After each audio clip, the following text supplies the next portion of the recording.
Hi friends, இப்போ நம்ம கோஸு குழம்பு மாதிரி சாதத்துக்கு போட்டுக்கிற மாதிரி செய்யலாம் ஃப்ரெண்ட்ஸ். இப்போ கோஸை இந்த மாதிரி பொடியாக கட் பண்ணிக்கோங்க. ஃபஸ்ட்டு இப்போ ஒரு ஸ்பூன் சீரகம் ஆட் பண்ணிக்கோங்க, மிளகு ஆட் பண்ணிக்கோங்க, வெந்தயம் ஆட் பண்ணிக்கோங்க.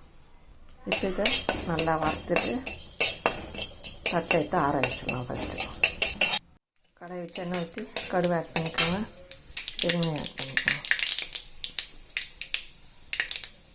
சீரகம், வெந்தயம் ஆட் பண்ணிக்கோங்க, சின்ன வெங்காயம் ஆட் பண்ணிக்கோங்க. இது நல்லா கருவேப்பிலை ஆட் பண்ணிக்கோங்க. லைட்டாக பூண்டை உரித்து தட்டி ஆட் பண்ணிக்கோங்க. நல்லா வாசனையாக தக்காளி லைட்டாக நசிக்கோங்க. தக்காளி ஆட் பண்ணிக்கோங்க. இந்த தக்காளி நல்லா மேஷ் ஆகிற அளவுக்கு வதங்கட்டும். நல்லா இதில் உப்பு ஆட் பண்ணிக்கோங்க. இப்போ நம்ம இந்த கட் பண்ணி வச்ச கோஸை இதில் ஆட் பண்ணி வதக்கணும்.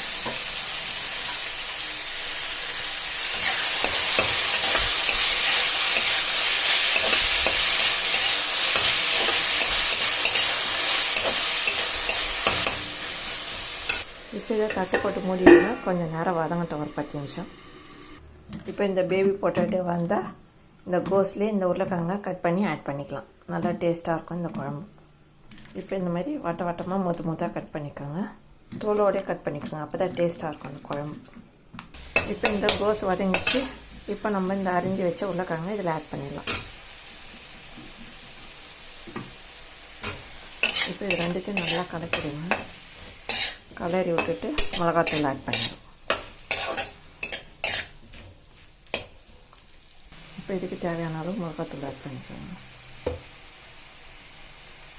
இப்போ இதை நல்லா கலரிடுங்க.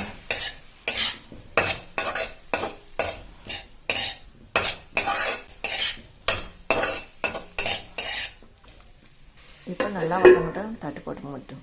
இப்போ இது நல்லா வதங்கிச்சு. இப்போ ஒரு 2 டம்ளர் ஆட் பண்ணி நல்லா வேக வச்சிடலாம். இதை நல்லா கலக்கிட்டு மூடிடலாம். 10 நிமிஷத்தில் வெந்துடும் இந்த குழம்பு.